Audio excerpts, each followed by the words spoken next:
Hey, what's up mga kasa? Welcome back to my vlog. So for today's vlog, i-install natin itong nabili nating chin mount from Hank. Yan. Itong chin mount na to is para sa Spider Corsa. Ayan o. Baliktad lang. I-install natin siya dito sa ating helmet. Dahil nga nahihirapan ako na palipat-lipat. Tsaka ito lang kasi yung gamit kong chin mount. Ayan o. Yung may tali. Mahirap namang i-install dito sa Spider Corsa, sa Spy Corsa. Kasi nga, may ipit siya dito. Nakaganyan o. Pangit naman tingnan. Kaya, nag-decide ako na bumili ako nitong chin mount from Hank. Yan, open na natin para ma-install natin siya. Nabili ko pala siya around, magkano nga ba?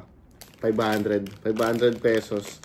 Kasi, nakuha namin to sa Makina Moto. Makina Changge. Yung event ni Makina. So, malaki yung discount nila. Kaya, yun, nakakuha tayo. Dineliver nila to sa atin for free. Delivery fee.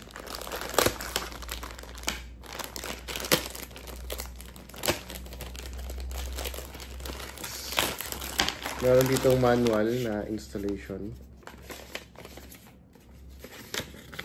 Yan. Pero syempre, tamad tayo magbasa ng manual. Install lang natin. Yan. Ano mga kasama nito. Ayan. May nakalagay dito. Bago natin install, basahin muna to. At hindi muna siya pwedeng gamitin agad. Kasi nga, hindi pa ganun katibay yung kapit nun. May curing time to eh. Ayun o. 60% strength after installation. Yan. After installation daw, 60% yung kapit niya. So, mga isang araw na, 90% na yun. After 72 hours, 100%.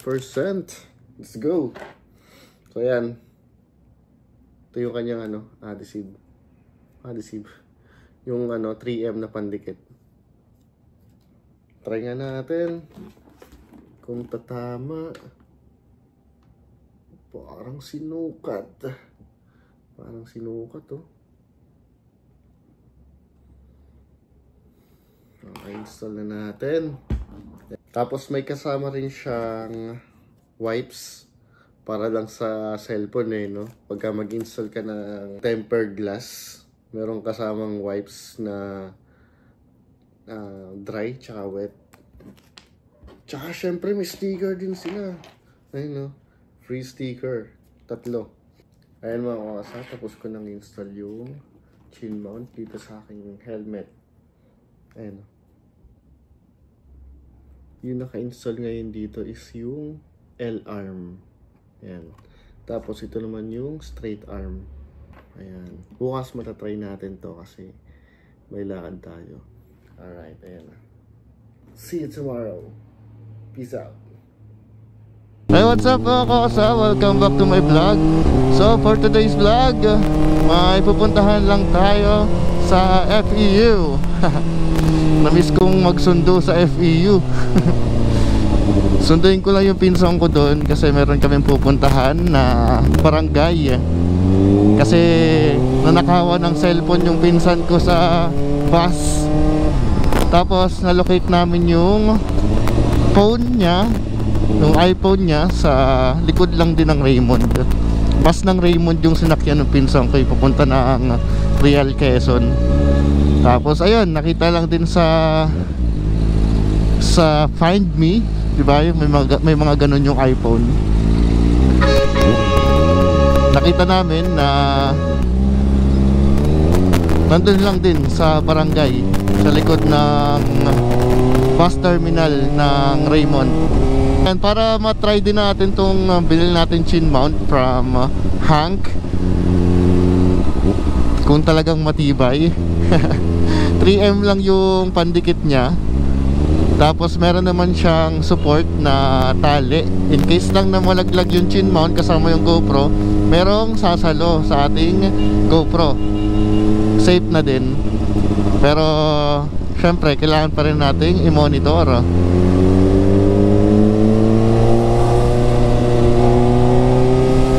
Kasi napanood ko kay Reed Motovlog, nalaglag yung kanyang GoPro kasi natanggal yung dikit nung 3M ng kanyang chin mount. At yun ang ating iniiwasan.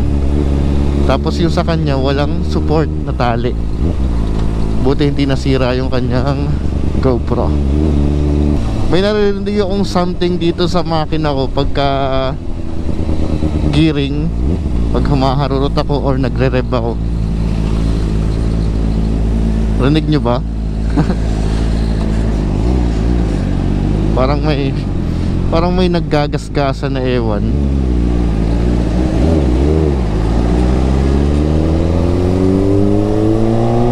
Siguro may mga natanggal na tornilyo dun, or mayroong hindi na ikabit na tornilyo ang kasa. Kasi last time nung binalik ko sa kasa to, walang tornilyo yung right side fairing niya. May isang tornilyong kulang.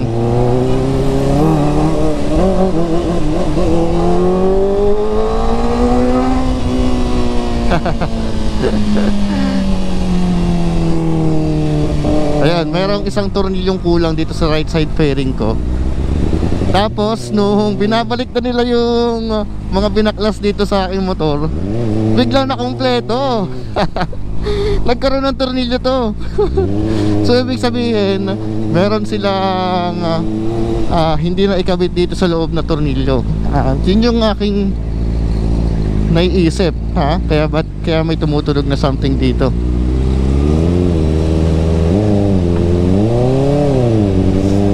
Pero hindi naman yun delikado. Nadaling ko siya sa Kawasaki Q-Up pag dumating na yung aking head gasket na in order from Kawasaki. Okay din yung chain mount natin. Stable. Yung ginagamit ko kasi last time, ano lang yon, yung strap, yung may tali lang. So talagang gumagalaw siya, gumigewang. Pag tumingin ako left and right, sumusunod siya.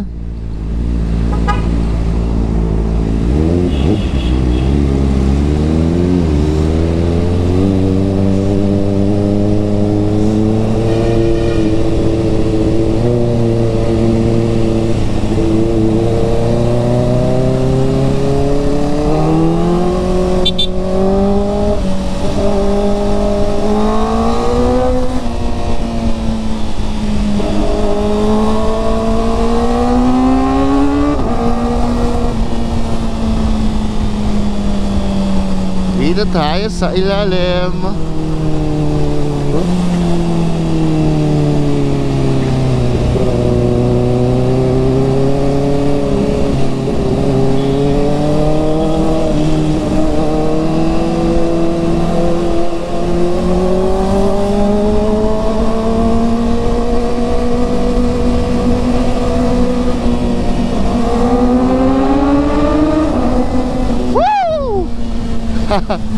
Solid. Namiss ko magsundo dito sa FEU. Dito ko lagi sinusundo si Achi nung siya ay pumapasok pa. After 3 years, ngayon lang ulit makakabalik dito. Tapos tinry na rin natin yung 4K resolution dito sa ating GoPro. Kaso 30 fps lang yung available pag super wide. So subukan lang din natin kung maganda yung quality. Kasi mas maganda pa rin talaga pagka 60 fps. Kailangan na ata natin mag-upgrade, no? Masyado nang late yung ating GoPro 8. Malapit na ako sa FEU mga kasa. Talagang traffic dito sa Espanya. Buti hindi ganun ka-trick yung araw.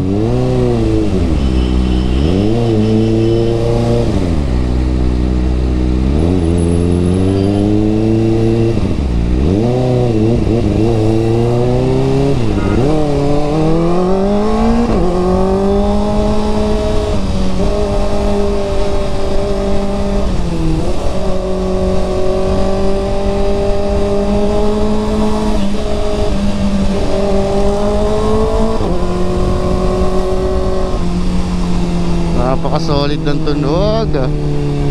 Lalo na siguro pag naka full exhaust na to, no? Ngayon kasi naka-slip on pa lang siya eh. So pigil pa yung kanyang power. I mean may idadagdag pa sa power nito pagka napa full system at napa remap. Pero satisfied na ako sa lakas niya eh.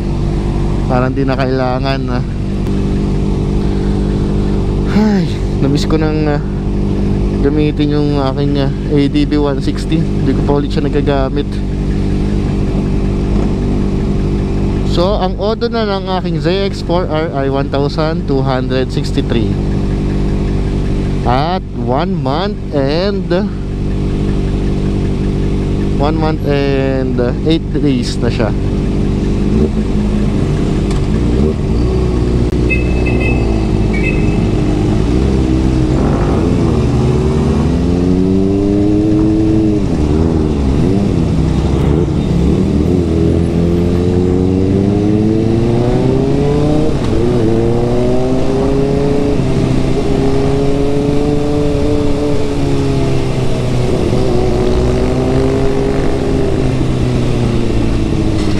We're here at FEU Manila.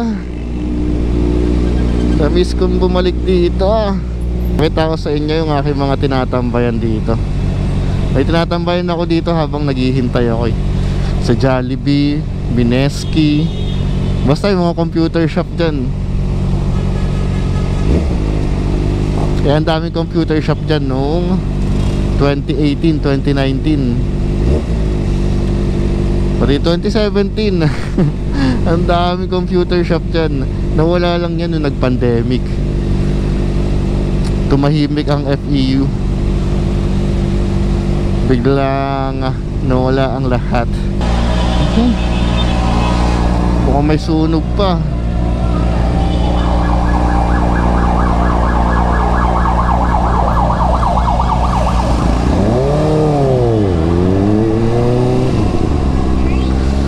Ayan, welcome back. Andito na tayo sa FEU.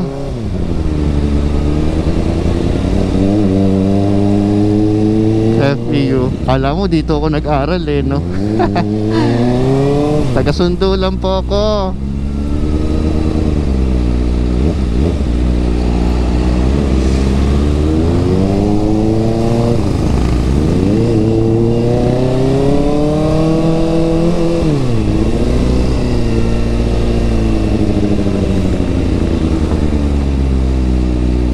U-turn. Ito ko kikitain si IC, yung pinsan ko, sa Jollibee. Ayan o, TNC. Madami, hindi ko natanda yung mga pangalan. Tapos ito, Jollibee. Yan, dito natin hintayin si IC. Ayan mga kosa, tapos na kaming mag-report sa barangay at nagpa-blatter na kami doon. Kasi nakita na namin yung location ng mismong bahay ng kumuha ng phone ni IC. At kami pa uwi na. Hatid ko lang siya sa kanila, sa Cubao. Tapos alis na ako. Pauwi na rin.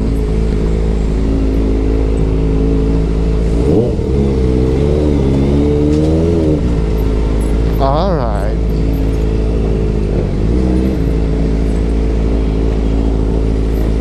Ang traffic talaga dito eh.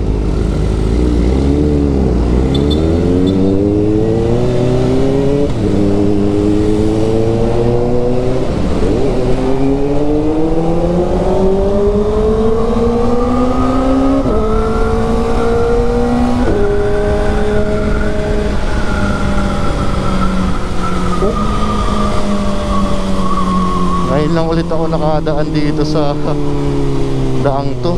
Dati inaayos din. Tinanggal na nila yung parang skyway. Nilagyan nila ng riles. Sheesh.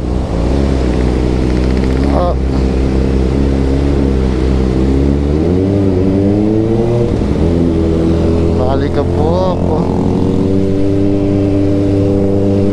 Ayun na ang traffic.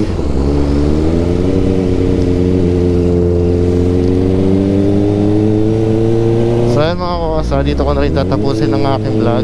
Thank you for watching mga kosa. At okay na okay itong ating chin mount. Ang ganda niya. Alright, see you on my next vlog mga kosa. Always ride safe and peace out. Sheesh, bomba.